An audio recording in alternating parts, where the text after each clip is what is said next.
नरेंद्र तनेजा साहब हैं जो उस पूरे क्षेत्र में काफ़ी पहले से नज़र रखते हैं और अब इस पूरे तेजी से बदलते हालात की समीक्षा करते रहे हैं। नरेंद्र तनेजा साहब, आपको क्या लगता है कि ये सारी चीज़ें अब एक नेक्स्ट लेवल पे और जा रहा है और न्यूक्लियर थ्रेट तक बात पहुंच जा सकती है क्या?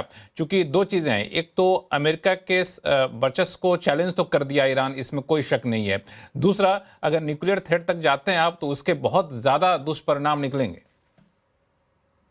देखिए, अगर न्यूक्लियर वेपन्स की बातचीत हो आज के ज़माने में 2026 में, मेरी चेतना तो सुन्न हो जाती है सुन करके। और दूसरी बिल्कुल, तरफ जब ट्रंप साहब ये ने सोच करके इस आदमी सहम जाता है। फहम जाता है, अरे सुन्न हो जाता है साहब, क्या हो गया हम लोग को।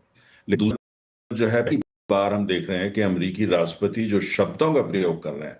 अभी तक वो कहते थे ईरान या देश, अब उन्होंने कहा पूरी सभ्यता 4 घंटे में खत्म कर दूंगा। 4 घंटे में खत्म करने का मतलब क्या हो सकता है? अगर आप इसको ध्यान से, जैसे जनरल सिन्हा ने भी उसका जिक्र किया, अगर एक पूरी सभ्यता जो 7,000 साल पुरानी सभ्यता है, लगभग उतनी पुरानी जितनी भारत की है, और आप कह रहे हैं आप 4 घंटे, दूसरा हथियार तो समझ में नहीं आता। और ये पहली बार उन्होंने सभ्यता शब्द का प्रयोग किया है, अभी तक देश बोलते थे। हम्म। सभ्यता का हम्म। मतलब यह है कि बिल्कुल खत्म कर देना, यानी मिट्टी में मिला देना सब कुछ। तो ये जो लैंग्वेज है, इसको ये अमेरिका के राष्ट्रपति से आ रही है, जो बहुत दिनों से धमकी दे रहे हैं, जिनका ये मानना है कि उनसे बड़ी ताकत जो है आज तक इंसान के इतिहास में पैदा नहीं। अगर वो इतनी गंभीर बात लिख करके कह रहे हैं और पूरी दुनिया उसको पढ़ रही है, तो फिर उसको आप लाइटली तो नहीं ले सकते, हल्के में तो नहीं ले सकते। आज मुझे लगता है आणविक हथियारों की तो मैं बात नहीं करूंगा, मैं अभी तक उसको अनथिंकेबल कैटेगरी में रखूंगा। लेकिन फिर भी अगर आप ये देखते हैं कि क्या वो युद्ध जो है इस स्तर पे आ गया है कि अब ईरान जो है वो उसने काफी अकोमोडेट किया या जो भी किया, लेकिन अब बात जो है वो टेबल से ऊपर जा चुकी है। अगर 1 से 10 के स्केल पे मैं देखता हूं, तो मुझे लगता है आज स्थिति यह है कि जो ईस्टर्न टाइम 8 बजे है, उसके बाद अमेरिकी कार्रवाई शुरू हो जाएगी। मुझे तो ऐसे ही नजर आ रहा है। एक से 1 से 10 के स्केल पे 9 तो वही है। अब एक कोई मिरेकल हो जाए। देखिए, अब जो बीच में इन्वॉल्व है, कौन कौन देश है, उनको कोई बहुत बड़ी साख नहीं है। पाकिस्तान की क्या साख है, टर्की की क्या साख है, या इजिप्ट की क्या साख है? ऐसा तो है नहीं कि वहां जर्मनी लगा हुआ या खुल करके चीन मध्य, ऐसा तो है नहीं। और दूसरी बात, जेडी वान साहब हंगेरी में आ गए हैं, वो चुनाव में वहां प्रचार करने के लिए आए हैं। अब संकेत दिया है उन्होंने जो भी दिया है, लेकिन अब तो समय ही कुछ बचा नहीं। और दूसरी बात यह है कि उन्होंने गोलाबारी बमबारी तो वहां शुरू कर दी खड़ग आइलैंड पर, ठीक है। शुरू कर दिए, अभी जो बिल्कुल डेडलाइन खत्म होने से पहले शुरू कर दिए। ऑयल इंफ्रास्ट्रक्चर, 90% ईरान का जो ऑयल एक्सपोर्ट इंफ्रास्ट्रक्चर है वो खड़ग आइलैंड पे है। उसको अभी तक इन्होंने नहीं करा था, लेकिन आज जो हमले करे जा रहे हैं वो यही है कि भाई कुल मिलाकर के ईरान एक ट्वीट कर दे या एक मैसेज दे दे कि वो सरेंडर, आत्मसमर्पण। लगता नहीं है, ईरान भी पुरानी सभ्यता है, तो वो ऐसा क्यों करेगा? उन्होंने तो मना भी कर दिया, बल्कि ये कहा है कि 10 पॉइंट हमारी तरफ से ये है। तो मुझे ऐसा लगता है स्थिति बहुत ही खतरनाक, खाली मध्य पूर्व के लिए नहीं, खाली ईरान के लिए, पूरे विश्व के लिए। इस तरह का दौर बहुत समय बाद देखने को मिल रहा है। कम से कम मुझे तो याद नहीं आता जहां पे जो है उस तरह की बातें शुरू हो जाएं, जहां पे कि अनथिंकेबल वेपन्स की बातचीत हो। और जनरल सिन्हा बैठे हैं, ये युद्ध के बारे में जानते हैं। अगर इनको ऐसा लग रहा है तो हम इसको लाइटली तो नहीं लेंगे।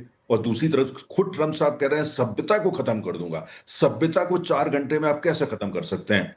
क्यों, और तो कोई तरीका है नहीं।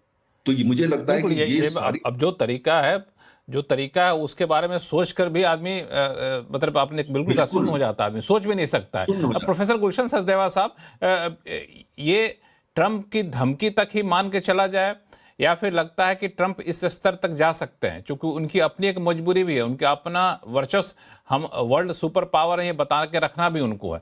अगर वो पीछे हट के चले जाते हैं, एक तरफा अनाउंसमेंट कर देते हैं कि नहीं जी हम जीत गए, वहां तो सत्ता परिवर्तन भी हो गया, वहां सब कुछ नस्त नाबूद हो चुका है, हम जीत चुके हैं, भले ईरान ना माने, ऐसा करके तो निकलने की संभावना नहीं दिख रही आपको कि है?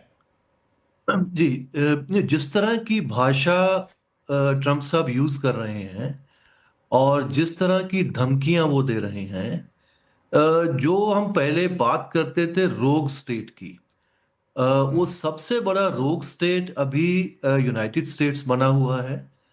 और जेनोसाइडल जो लैंग्वेज वो यूज कर रहे हैं, सभ्यता को खत्म कर देंगे, घंटों में खत्म कर देंगे। अ, अब सबसे बड़ी विडंबना है ये भी कि इस तरह की बातें वो कर रहे हैं, और अमेरिका के अंदर से भी और बाहर से भी जितने बड़े नेता दुनिया के अंदर हैं, यूरोप में हैं, बाकी और देशों में भी हैं, अभी तक किसी ने खुल के ये बात को, पहली बार उन्होंने कि कई दिनों से इस तरह की बातें किए जा रहे हैं, उसको और बढ़ चढ़ के ये बात हो रही है।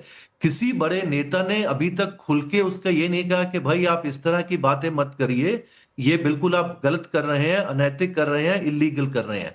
सिर्फ एक बयान मैंने देखा है, जो यूरोपियन काउंसिल के प्रेसिडेंट हैं अंतोनियो कोस्टा, उन्होंने कहा है कि ये इलीगल है और अनएक्सेप्टेबल है, और कुछ लोगों ने वॉर क्राइम की तरह की ये बात जो जिस तरीके से कर रहे हैं। लेकिन अब मुझे ये लगता है है रशिया ने कि किया है शायद। हाँ, नहीं, वो पहले से वो कर रहे थे, लेकिन अभी जो बात कर रहे हैं कि हम जेनोसाइड, ये जो सभ्यता खत्म कर देंगे, सभ्यता 4 घंटे खत्म, में खत्म। हाँ। जी। हम्म। हो सकता है अभी बाद में आए शायद बयान, क्योंकि ये बयान अभी थोड़ा ताजा है। लेकिन ये है कि ये बिल्कुल इनको, मुझे लगता है लगाम इनको पकड़नी पड़ेगी, लेकिन इस तरह की अगर वो बातें करते रहेंगे, क्योंकि उसका पूरी दुनिया के अंदर उसका असर हो रहा है, सिर्फ ऊर्जा मार्केट के ऊपर नहीं, पूरे उसका जो है पूरी अर्थव्यवस्थाओं के ऊपर, पूरी जियोपॉलिटिक्स के ऊपर। और लेकिन अभी मुझे लग रहा है ये, क्योंकि पिछले 2 दिन से थोड़ी सी बातचीत ये लग रही थी कि कुछ बातचीत थोड़ी सी आगे बढ़ी है। मुझे ये अभी भी मुझे थोड़ा यकीन ये है कि ये उनकी धमकियां हैं। हालांकि पूरा फोर्स का मोबिलाइजेशन हो रहा है, खर्ग आइलैंड के ऊपर भी अटैक हुए हैं। हो सकता है कि वो, क्योंकि ईरान, वो अभी तक उनको था कि ईरान उनकी धमकियों में आ जाएगा और कुछ ना कुछ वो कम से कम स्ट्रेट ऑफ हार्मूज को खोलने की बात करेगा।